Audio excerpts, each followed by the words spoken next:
Hello students, आज के video में हम लोग स्टडी करने वाले हैं उत्सर्जन। और उत्सर्जन का एक प्रमुख भाग होता है वृक्क। हम सभी जानते हैं कि हमारे शरीर के अंदर वृक्क एक महत्वपूर्ण अंग है और यह अंग उत्सर्जी अंग कहलाता है। हमारे शरीर में वृक्क की संख्या एक जोड़े में पाई जाती है, जैसा कि मैंने अपने पिछले वीडियो में बतलाया है। तो आज के वीडियो में हम लोग वृक्क की क्रियात्मक और रचनात्मक इकाई के बारे में स्टडी करेंगे। और बच्चों, इस इकाई को हम लोग नेफ्रॉन कहते हैं। तो मानव शरीर के अंदर जो प्रमुख उत्सर्जी अंग कहलाते हैं वह वृक्क कहलाते हैं। और हमारे शरीर में वृक्क बहुत सारी छोटी छोटी इकाइयों से मिलकर बना है, जिसे हम नेफ्रॉन कहते हैं। बच्चों, नेफ्रॉन को हम लोग वृक्क नलिका भी कहते हैं। नेफ्रॉन की संख्या प्रत्येक वृक्क में लगभग 10 लाख पाई जाती है। यानी हमारे शरीर के अंदर प्रत्येक वृक्क में नेफ्रॉन की जो संख्या है वो बहुत ज़्यादा है। प्रत्येक वृक्क में ये लगभग 10 लाख के बराबर पाई जाती है। तो बच्चों, हमारे शरीर में मूत्र का जो निर्माण होता है, हमारे शरीर के अंदर जो यूरिन का निर्माण होता है, वह वृक्क के अंदर ही होता है, यानी नेफ्रॉन के अंदर ही होता है। चूँकि हमने इसे वृक्क की रचनात्मक और क्रियात्मक इकाई कहा है, तो इस वीडियो में हम लोग नेफ्रॉन के विभिन्न भागों को समझेंगे, विभिन्न भागों के क्रियाओं के बारे में जानेंगे कि हमारे शरीर के अंदर नेफ्रॉन का क्या रोल है और मूत्र किस प्रकार बनता है। तो नेफ्रॉन में कुछ विशेष प्रकार के भाग पाए जाते हैं। बच्चों, पहला जो भाग है उसे हम लोग केशिका गुच्छ कहते हैं। पहला जो भाग है उसे हम लोग केशिका गुच्छ कहते हैं, और इसे हम लोग इंग्लिश में ग्लोमेरुलस भी कहते हैं। तो आपको दोनों नाम याद करना है, क्योंकि कभी कभी इंग्लिश में ग्लोमेरुलस एग्जाम में पूछ देता है। तो वृक्क की इकाई नेफ्रॉन कहलाती है, और यह इकाई रचनात्मक भी है और क्रियात्मक भी है। यानी हमारे शरीर के अंदर वृक्क इसी नेफ्रॉन से मिलकर बने होते हैं, और यही नेफ्रॉन मूत्र का निर्माण करते हैं। तो बच्चों, यह नेफ्रॉन कुछ विशेष भागों से मिलकर बनी होती है। पहला जो भाग है उसे हम केशिका गुच्छ या ग्लोमेरुलस कहते हैं। आपके सामने यहाँ डायग्राम में दिया गया है जो फर्स्ट भाग है। यहाँ डायग्राम में दिया गया है जो गुच्छे के समान दिखाई दे रहा है। इस केशिका गुच्छ को हम लोग ग्लोमेरुलस भी कहते हैं। वास्तव में बच्चों, यह जो केशिका गुच्छ है, यह रक्त केशिकाओं का गुच्छ है। जैसे अंगूर का गुच्छा पाया जाता है, उसी तरह से यह केशिकाओं का गुच्छा है। केशिकाएं रक्त वाहिनी का एक प्रकार है। मैंने आपको रक्त में भी पढ़ाया हुआ है। मैंने आपको रक्त वाहिनी में बतलाया है कि हमारे शरीर के अंदर जो रक्त वाहिनी होती है वह 3 प्रकार की होती है। पहला धमनी, दूसरा शिरा, और तीसरा है रक्त केशिका, जिसे हम ब्लड कैपिलरीज भी कहते हैं। तो बच्चों, इस गुच्छे को हम लोग केशिका गुच्छ कहते हैं, और यह केशिका गुच्छ एक विशेष प्रकार की कप जैसी रचना में पाई जाती है, और इस कप जैसी रचना को हम लोग बोमन संपुट कहते हैं। तो इस दूसरी रचना को हम लोग लिखेंगे बोमन संपुट। दूसरी रचना को क्या लिखेंगे? बोमन संपुट, या इसे बोमन कैप्सूल भी कहते हैं। ठीक है, तो बोमन कैप्सूल या बोमन संपुट ये दूसरी रचना है। और यहाँ पे मैंने इंडिकेशन भी दिया हुआ है कि ये कप जैसी जो रचना दिखाई देती है, इस रचना को हम लोग बोमन संपुट कहते हैं। तो यह प्याली जैसी रचना है और इस प्याली के अंदर केशिका गुच्छ पाया जाता है। बच्चों, केशिका गुच्छ जो है, आप यहाँ डायग्राम में देखिए, अभिवाही धमनिका इस नेफ्रॉन में प्रवेश करती है जिसका व्यास बहुत ज़्यादा होता है, यानी यह धमनिका काफ़ी मोटी होती है और यह अचानक पतली पतली केशिकाओं में टूट जाती है और यह इस कप जैसी रचना से बाहर अपवाही धमनिका के रूप में बाहर निकलती है। तो कहीं न कहीं इन दोनों धमनिका के व्यास में अंतर होता है, और ये क्यों अंतर है इसको हम लोग समझेंगे। तो हम लोग दूसरा नाम जान चुके हैं। इस रचना में जो तीसरा नाम है बच्चों, वह है कुंडलित नलिका। उस रचना को हम लोग कहते हैं कुंडलित नलिका।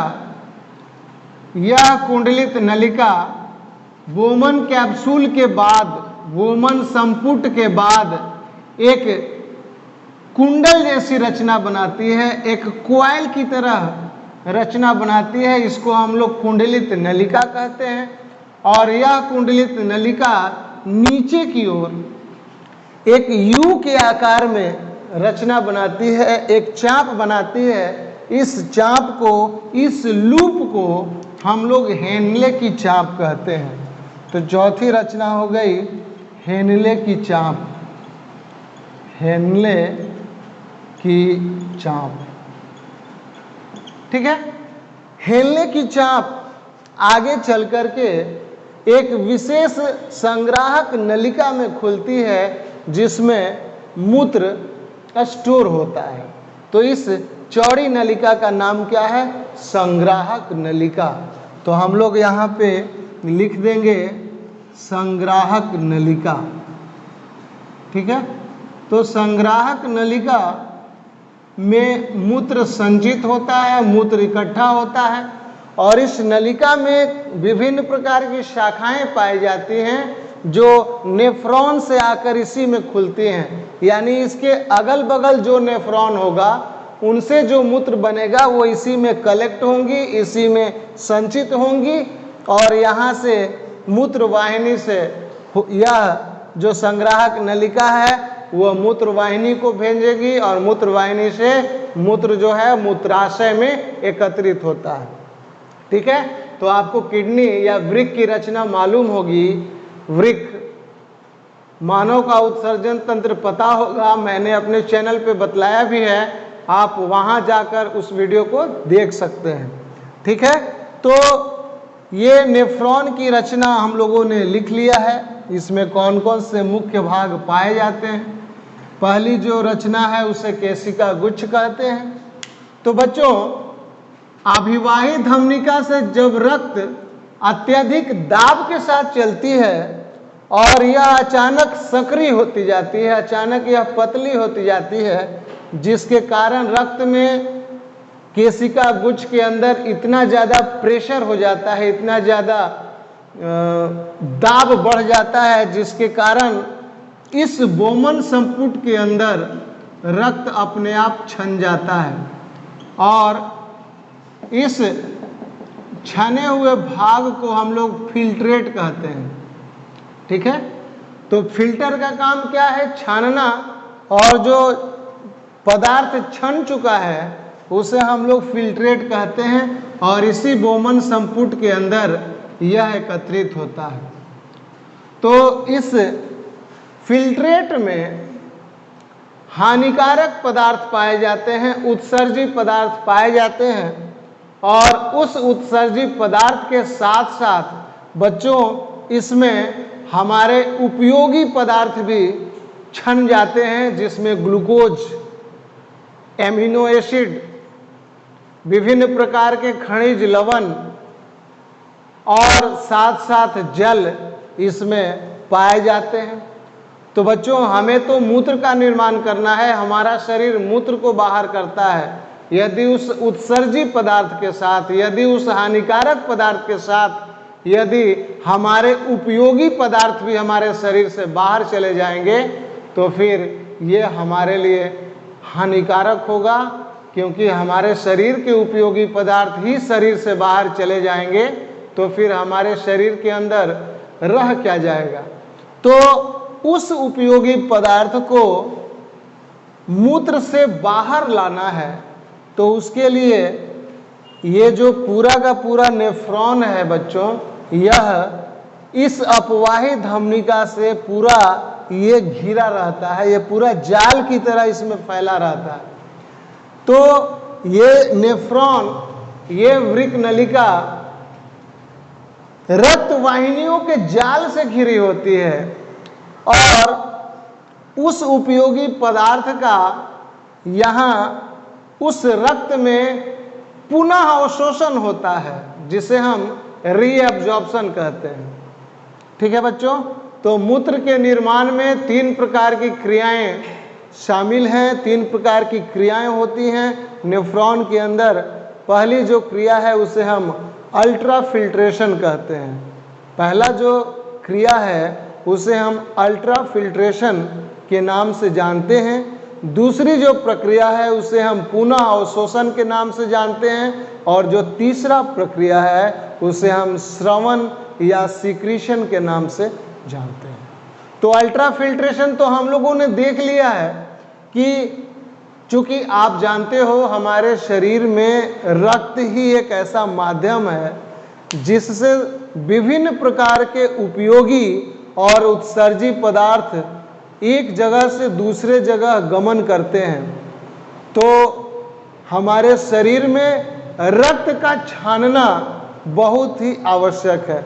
अगर रक्त का फिल्ट्रेशन नहीं होगा, रक्त का फिल्टर नहीं होगा, तो हमारे रक्त से अशुद्धियाँ, हमारे रक्त से हानिकारक पदार्थ, हमारे रक्त से उत्सर्जी पदार्थ बाहर नहीं आ पाएगा। इसलिए वृक्क के अंदर रक्त को छाना जाता है और छानने के फलस्वरूप ही मूत्र का निर्माण होता है। तो बच्चों, इस केशिका गुच्छ में जब रक्त पहुंचता है अत्यधिक दाब के कारण, तो वह अत्यधिक दाब के कारण इस बोमन संपुट में छन जाता है। छनने के बाद इस कुंडलित नलिका में जब ये पहुंचते हैं तो रक्त वाहिनियों के जाल में ये पाए जाते हैं। रक्त वाहिनियों के साथ इनका कांटेक्ट बना होता है, जिसके कारण इनका पुनः अवशोषण होता है। तो यदि इस भाग में अगर ग्लूकोज है, अगर इस फिल्ट्रेट में, इस तरल पदार्थ में यदि विभिन्न प्रकार के खनिज लवण हैं, तो उनका पुनः अवशोषण जरूरी है। अगर इनका पुनः अवशोषण नहीं होगा तो ये हमारे मूत्र के साथ बाहर निकल जाएंगे और यह विभिन्न प्रकार की बीमारी हमारे शरीर के अंदर उत्पन्न करेंगे।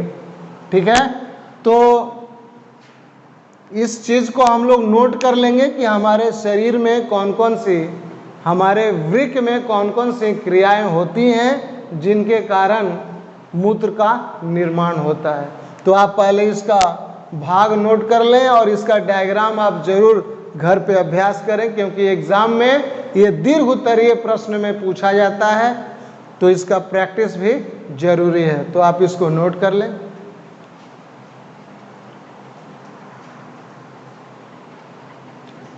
इसके बाद हम लोग जानेंगे कि मूत्र बनाने में कौन कौन सी क्रियाएं होती हैं। तो मैंने आपको अभी भी बतलाया कि मूत्र के निर्माण में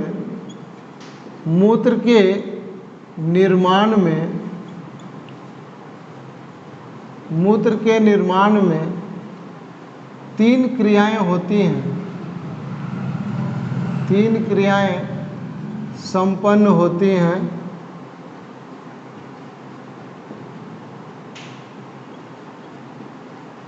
पहला जिसे हम कहते हैं अल्ट्रा फिल्ट्रेशन। अल्ट्रा फिल्ट्रेशन, ठीक है। अल्ट्रा फिल्ट्रेशन दूसरा जो प्रोसेस है, दूसरी जो क्रिया है, उसे हम लोग पुनः अवशोषण कहते हैं। पुनः अवशोषण। तो मैंने आपको अल्ट्रा फिल्ट्रेशन बतला दिया है, समझा दिया है। और तीसरा जो है उसको हम लोग बोलते हैं श्रवण, ठीक है। तो अल्ट्रा फिल्ट्रेशन का मतलब है कि रक्त से उत्सर्जित पदार्थों का छन कर बोमन कैप्सूल में या बोमन संपुट में पहुंच जाना। यहाँ ये पहुंचते हैं, पहुंचने के बाद जो भी उपयोगी पदार्थ इस फिल्ट्रेट में आए हैं, इस नेफ्रॉन में आ चुके हैं, उनका पुनः रक्त में वापसी होगी। तो रक्त में वापसी के लिए जो क्रिया होगी उसको हम लोग क्या कहते हैं? पुनः अवशोषण। यानी उस पदार्थ को दोबारा रक्त में वापस ले लेना। समझ गए आप? तो दोबारा उस यूजफुल पदार्थ को, उस उपयोगी पदार्थ को रक्त में वापस लेने की क्रिया को हम लोग पुनः अवशोषण कहते हैं, ठीक है।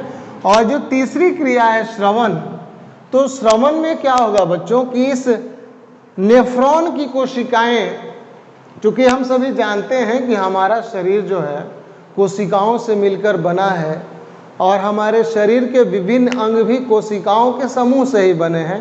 चूंकि आप जानते हो कोशिकाओं का समूह ऊतक बनाता है, ऊतक का समूह अंग बनाता है और अंगों का समूह अंग तंत्र बनाता है।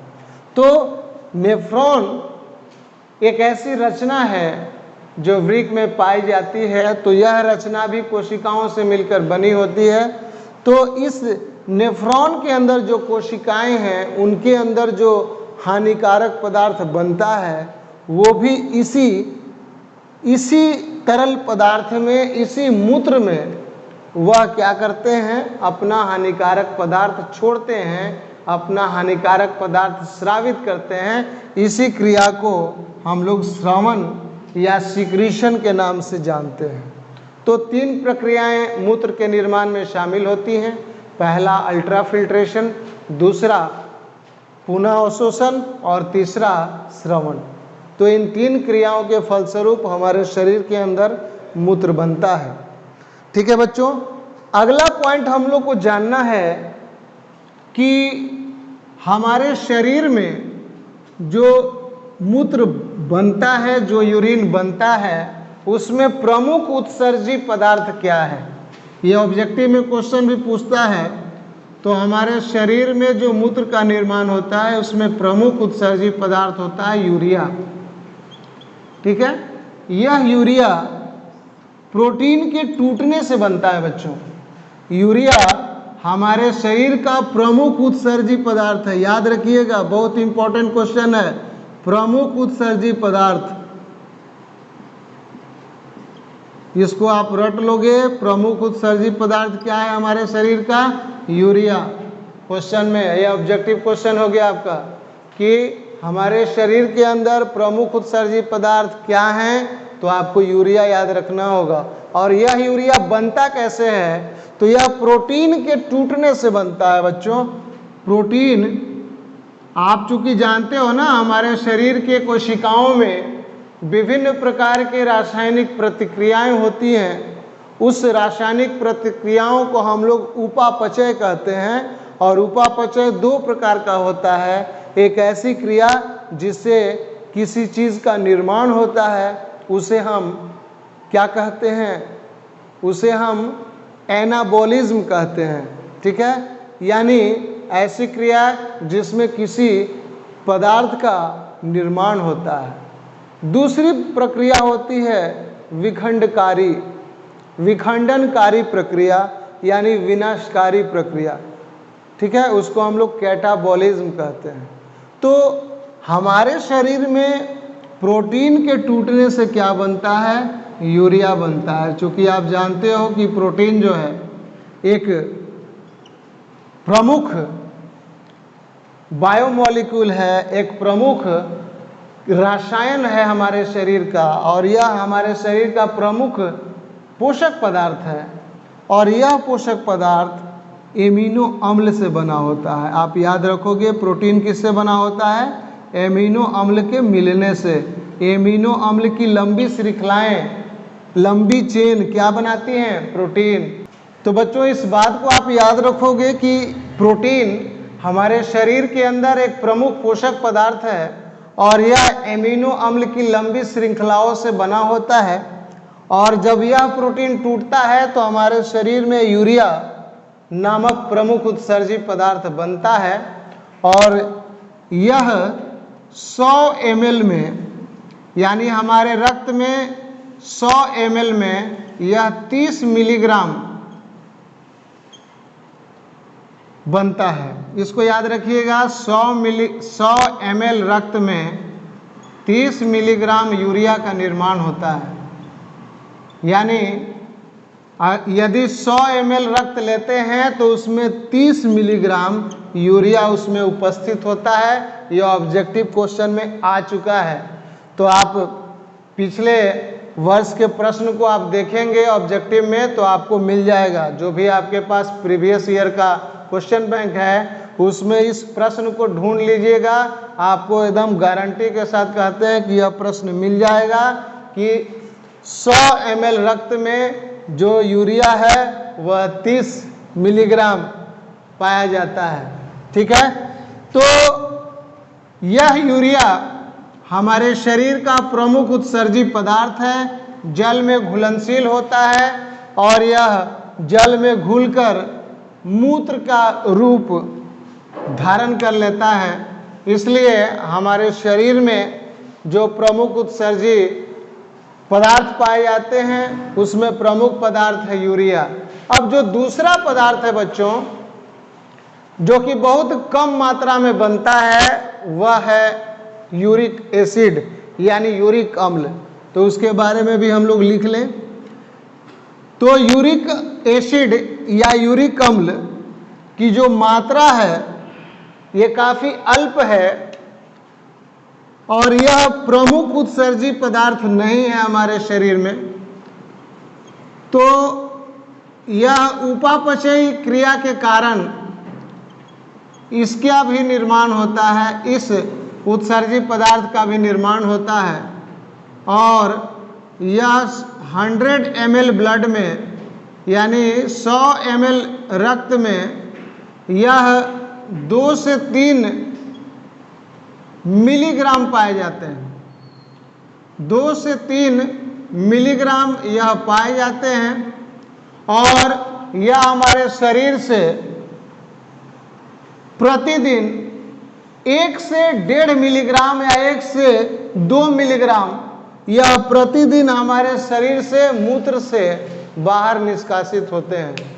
तो बच्चों आप इस बात को याद रखोगे कि हमारे शरीर में जो प्रमुख उत्सर्जी पदार्थ है वह यूरिया कहलाता है और यूरिया का जो निर्माण है वह प्रोटीन के विखंडन से होता है और प्रोटीन हमारे शरीर का प्रमुख पोषक पदार्थ है, आपको पता है।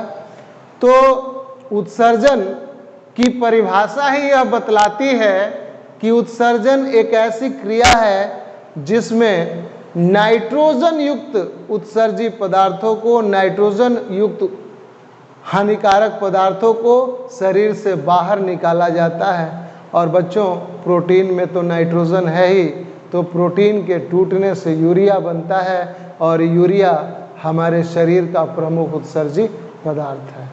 तो बच्चों आज के वीडियो में हम लोगों ने जान लिया कि हमारे शरीर का जो प्रमुख उत्सर्जी अंग है जिसे हम वृक्क या किडनी कहते हैं, यह किडनी छोटी छोटी इकाइयों से मिलकर बना होता है। उस इकाइयों को हम लोग नेफ्रॉन के नाम से जानते हैं और नेफ्रॉन की जो संख्या है प्रत्येक वृक्क में वो लगभग 10 लाख होता है। तो 10 लाख के बराबर हर एक किडनी में नेफ्रॉन की संख्या होती है। तो ये दोनों वृक्क मूत्र को निर्माण करते हैं, मूत्र का निर्माण करते हैं और मूत्र का निर्माण रक्त के छानने के कारण होता है। तो इस नेफ्रॉन की संरचना को आप अधिक से अधिक याद करें, उसे पढ़ें, समझें और नेफ्रॉन की जो संरचना है उसको आप फिगर के द्वारा प्रैक्टिस करें, क्योंकि ये काफ़ी इम्पोर्टेंट क्वेश्चन है। 5 नंबर यानी 5 अंक में यह पूछा जाता है, 5 या 6 अंक में ये पूछा जाता है। इसका संक्षिप्त विवरण भी दिया जाना आवश्यक है, तो इसको आप नोट कर लीजिए और वीडियो को पूरा देखिएगा ताकि आप आसानी से इस चैप्टर को, इस वीडियो को, इस भाग को आप समझ लें। तो मिलते हैं हम लोग अगले वीडियो में, और अगले वीडियो में हम लोग स्टडी करेंगे हीमोडायलिसिस। तो इसी चैनल पे आपको मिलेगा विज्ञान का, बायोलॉजी का जो भी टॉपिक बचा है आपको इस चैनल पे मिल जाएगा। तो अगले वीडियो में हम लोग स्टडी करेंगे हीमोडायलिसिस और उसके बाद पौधों में उत्सर्जन। तो मिलते हैं हम लोग अगले वीडियो में। और वैसे बच्चे जो इस चैनल पे पहली बार आए हैं तो चैनल को ज़रूर सब्सक्राइब कर लें, वीडियो को लाइक कर लें और अधिक से अधिक अपने दोस्तों में इसे शेयर करें। तो मिलते हैं हम लोग अगले वीडियो में, तब तक के लिए धन्यवाद।